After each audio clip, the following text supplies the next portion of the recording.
Let's move on to Mary, a mom of 2 kids, an 11-year-old daughter and an 8-year-old son. Hi. Hi, everyone. What's on your I mind? think first I just want to say thank you for today. I think we can all say that this is an incredible opportunity to get advice from you all. I'm a mom of 2. I have a daughter that is 10. Her name is Bridget, and she's almost 11 because that makes a difference, right? And my son is 8. So today I want to ask a question about my daughter, Bridget. So she's entering that tween, or is in that tween phase right now, and it's hard, right? It's really, really hard as a girl, young girl. You know, she thinks she's a teenager already, and she wants to make these choices and make these decisions on her own. And as a parent, especially a mom, I'm like, okay, go ahead, do them, right? I want to still protect her, but I want to give her those wings to fly and to grow. So would love to get some advice on kind of the balance of that push-pull and how to maintain the relationship, because I am very lucky. I'm very close with my daughter. I hear the conversation that you had before about how close you and your daughter are, and it is very reminiscent of us. I want to keep that. I want to keep it strong, and I worry about the next couple of years. You don't have a daughter, but you can relate, right? Well, I mean, I'm just at the beginning, but I'm told that they're sort of mirror stages, toddlerhood and teenagerhood, because their job, again, I'm told by experts and experts like you guys, that their job is to like push the boundaries to see where they are, and your job is to hold them and just be like steady. The image I like to use in those moments is that I'm a dock, and he's like a body of water. And he might be like super placid and calm, or he might be stormy and big waves, and I just have to be there. Just a dock in the water with my, I don't even know what they're called, that are pylons? I don't know. My son would know. That was correct. Sure. Is it correct? I think that was correct. Thank you so much. Yeah. But, you know, I'm just I have there. no idea. I'm steady, and then the minute I get time for myself, to pee, potentially, I get to be the water, and someone else gets to be my dock. And that can be my friend group, or my husband, or my parents, or, you know, whatever resource there is, or Candy Crush, let's be real. We're all crushing. So that is the image I like to use, is like, I can do that for a little while, and then I can go be the waves for someone else's dock. But like, if I can just keep that in my mind, I can get through a tantrum or whatever. I don't know what to call what you're dealing with, but there are tantrums where I mean, we all have the tantrums, but it's more about just being that rock I know what she's about to face. We all know what she's about to face, and I want to maintain that connectivity between us. It's, I want to speak before her because she's got a lot to teach me, I know. As you know, I always think your parent age is the age of your oldest child. Yeah, very true. And my oldest child is 16, but my daughter is 13. And I wish I could be a dock, but I am often the raging storm. I just in full transparency, she is my greatest trigger, as I am from my mother, proudly. And I'm working. That's why I was reading the book again today. I'm really working to let her be who she is. Yeah. And not impose what I think, what right is to me. I'm using her language. There's this idea that I have that I'm right and I know what's best. Right. And I know how she'll do best in the world. And when I feel that she's compromising that, I feel like I say to her, I'm on your team. When are you going to join me? I'm standing in front of your goal, trying to help kick the ball, and you're blocking it. I say these kinds of things to her.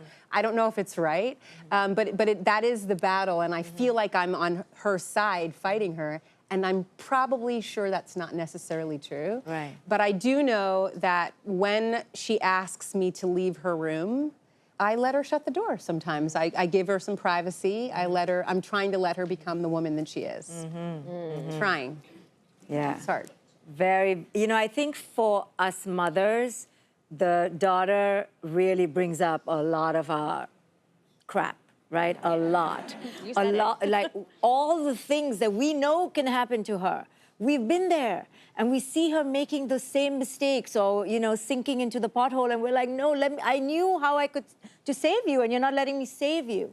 But here's the thing, that our fear of her pain is actually going to cripple her rather than buttress her. So what that means is we have to work on our own fears. You have a lot of fears. You're probably right, but it doesn't matter, because no matter what, you're not going to be able to protect her. Yeah. The way you wish, the way we desire. You know, we know what they should do, but that's not what they need to do for themselves.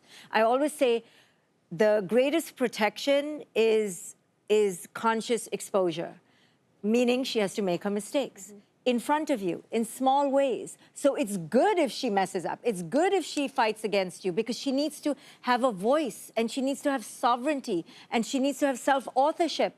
How is she going to have all this if we're just constantly saying the world is a dangerous place, there are evil people out there, don't make this mistake, don't make that mistake? She's not going to know, like Alison said, where the boundaries are, where is that dock? But you're encroaching in on her turbulence and her waves, thinking you're protecting her, but you're actually suppressing her. But that's why you need other mothers, and you need to go out, get a glass of wine going, and you need to... Oh, I do. Yeah. Let's be clear. I didn't like your answer. No? No. What part? The part that, like, we have to... well, first of all, I want to go back and have a chance to... I want to do over. Right, me too. So that I could be better at that. Me too. Right? Me too. Because I feel like I was raised by a military father who taught me fear and, like, life skills and, you know, how to survive in the woods being hunted by 17 bears.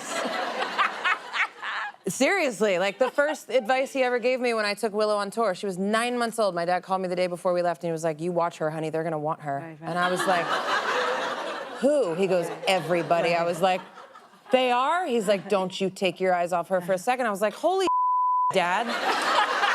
And then his next piece of advice was, don't stay above the 10th floor in a hotel. Who wants to run down 10 floors of stairs with a baby in their arms? I was like, Dad! How about congrats on Madison Square Garden? So I mean, that's funny, right? But I have that in me, and I parented that way a little bit, and you've always pushed against me that way, and I love a blind spot. Give me my blind spots, and I don't want to be blind. I don't want to be blind in the dark. I want to know what I'm doing.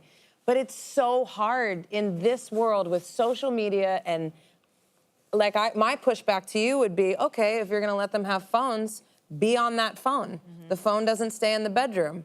Like, I think that's what you're saying, too. You're saying, like, let them fail in front of you, let them... I'm not talking about technology. Technology is a whole other topic. We need boundaries, we need clarity, we need consequences. Yeah. That is a monster that your children are not even ready for. Yeah. So that is not...